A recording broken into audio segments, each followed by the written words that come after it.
ओम नमो भगवते वासुदेवाय वासुदेवाय। वेलकम बैक टू भक्ति पूजा। आज हम जानेंगे 11वां अध्याय वैशाख मास के महत्व का। तदंतर राजा मैथिल पूछने लगा, हे महाराज, वैशाख के जो धर्म आपने वर्णन किए हैं वह बड़े सुलभ है और उनसे विष्णु भगवान प्रसन्न होकर तत्काल और धर्म काम मोक्ष प्रदान करते हैं। ऐसे वेद विहित धर्म संसार में ज्ञात नहीं है।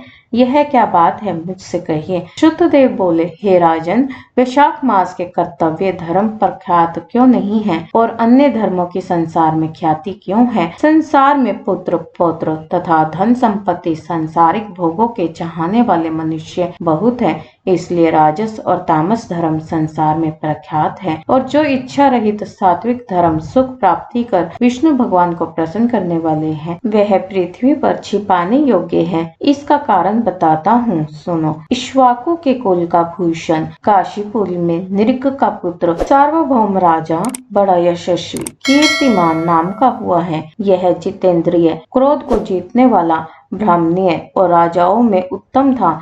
एक दिन वह अखेत करता हुआ जा रहा था तो मार्ग में मुनि वशिष्ठ जी के शिष्यों को देखा, जो कहीं प्याऊ लगा रहे हैं, कहीं छाया मंडप बनवा रहे हैं, कहीं वापी निर्मल करवा रहे हैं, कहीं बैठे हुए मनुष्यों के पंखे से हवा कर रहे हैं, कहीं सुगंधित फूलों को दे रहे हैं, मध्याह्न समय छतरी दान कर रहे हैं, कहीं तांबुल दे रहे हैं, कहीं नेत्रों में कपूर लगा रहे हैं। यह देख राजा ने पूछा कि तुम कौन हो और यह क्या कर रहे हो? वो बोले, हम वैशाख में कर्तव्य धर्मों को गुरु वशिष्ठ जी की आज्ञा से कर रहे हैं, जिनके करने से धर्म अर्थ काम और मोक्ष मिलती है, और विशेष फल तुम गुरु जी से जाकर पूछो। यह सब सुन राजा वहां से तत्काल चल दिया और वशिष्ठ जी के आश्रम में पहुंचा। राजा गुरु वशिष्ठ जी को प्रणाम कर और वहां बैठ कहने लगा कि हे मुनीश्वर, मैंने मार्ग में आपके शिष्यों को शुभ कर्मों को करते देखा। उनसे पूछा कि यह क्या और क्यों, किस फल के निमित्त कर रहे हो। तब उन्होंने मुझे आपके पास भेजा है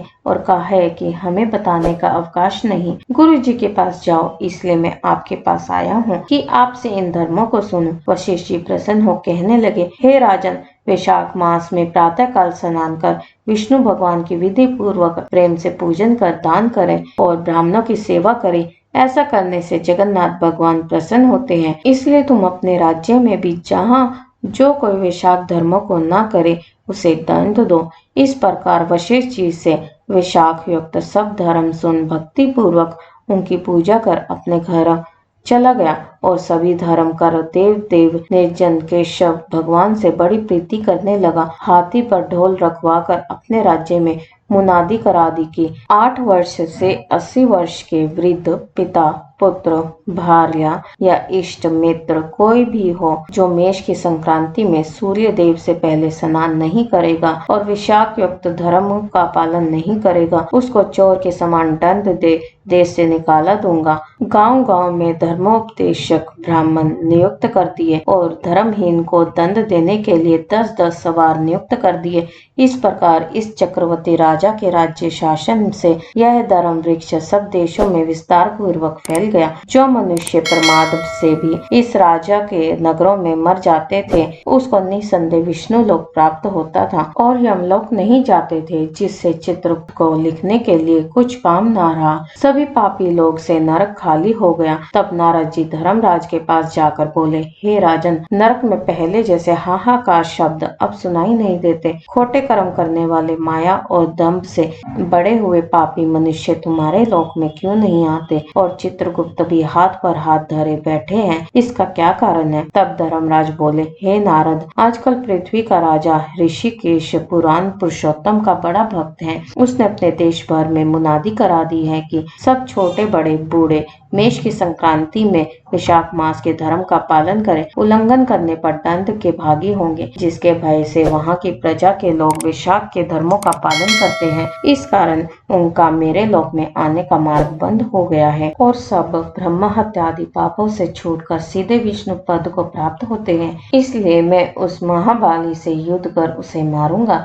यदि वह मुझसे न मरेगा तो मैं ब्रह्मा के पास जा उनसे सब निवेदन कर स्वस्थ हो जाऊंगा। इस प्रकार नारद जी से सलाह कर मृत्यु, रोग, जरा आदि सेवकों तथा 50 कोटि यमदूतों को ले स्वयं यमराज दंड उठा भैंस पर चढ़ पृथ्वी पर आए और शीघ्र ही उस राजा की पुरी को घेर महाशंखनाद करने लगे। जब राजा ने यह सुना कि यम के ने यह पुरी घेरी है, तब अत्यंत क्रोध कर अपनी सब सेना सजा नगर से बाहर आया। दोनों में घोर युद्ध हुआ। राजा ने यम की सारी सेना आदि को जीतकर क्षण भर में भगा दिया, जिससे क्रोध कर यमराज ने अपने अनेकों बाण चलाए और ढाल तलवार उठा राजा को मारने को आया। तब राजा ने 3 बाणों से यमराज के धनुष, ढाल, तलवार आदि सब काट कर गिरा दिए और एक तीक्ष्ण बाण यमराज के मस्तक में मारा। तब यम ने क्रोध कर अपना दंड उठाया और उसको ब्रह्मास्त्र से अभिमंत्रित कर राजा के ऊपर छोड़ दिया।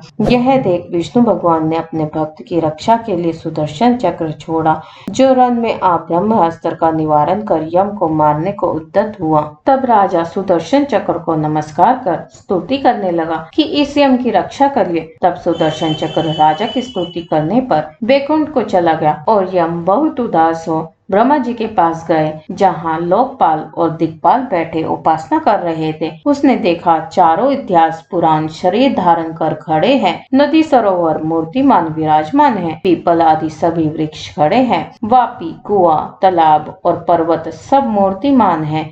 दिन रात, पक्ष, मास, कला, काष्ठा, निमेष, ऋतु, अयन, युग, संकल्प, विकल्प, निमेष, उन्मेष, ऋक्ष, योग, करण, पूर्णिमा, अमावस्या, सुख दुख, भय, लाभ अलाभ, जय अजय, सतोगुण, रजोगुण, तमोगुण, शांत, मूढ़, अतिपोर, प्राकृतिक विकार, कफ, वात, पित्त आदि सब चराचर मूर्तिवान सेवा में खड़े हैं। उनके बीच में यमराज सेवकों सहित लज्जावान हो मुख मलिन कटे वृक्ष की भांति जा गिरा और त्राही त्राही पुकारने लगा, जिसको देख सभी आपस में अचरज में कहने लगे कि यम के यहाँ आने का क्या कारण है। जिस यम को काम से क्षण भर भी अवकाश नहीं मिलता है, जिसके वस्त्र फट रहे हैं, चित्रगुप्त भी इसके पीछे पीछे ही आया है। यमराज कहने लगा, हे कमलासन, मेरी प्रतिष्ठा भंग हो गई, मुझे खूब पीटा है, मेरे वस्त्र आदि छीन लिए हैं, आपके होते हुए मेरी यह दुर्गति हुई है। यह सुन सभा में बड़ा भारी कोलाहल हुआ। तब पवन ने ब्रह्मा की सलाह से सबकी वाणी रोक दी और यम को वहां से उठाया और आसन पर बिठा पूछने लगा कि यह दुर्गति तुम्हारी किसने की है। तो कुशकेतु जो सबके पिता है, उनके सामने अपना सब वृत्तांत कहे, वह तुम्हारे हृदयस्थ दुख को दूर करेंगे।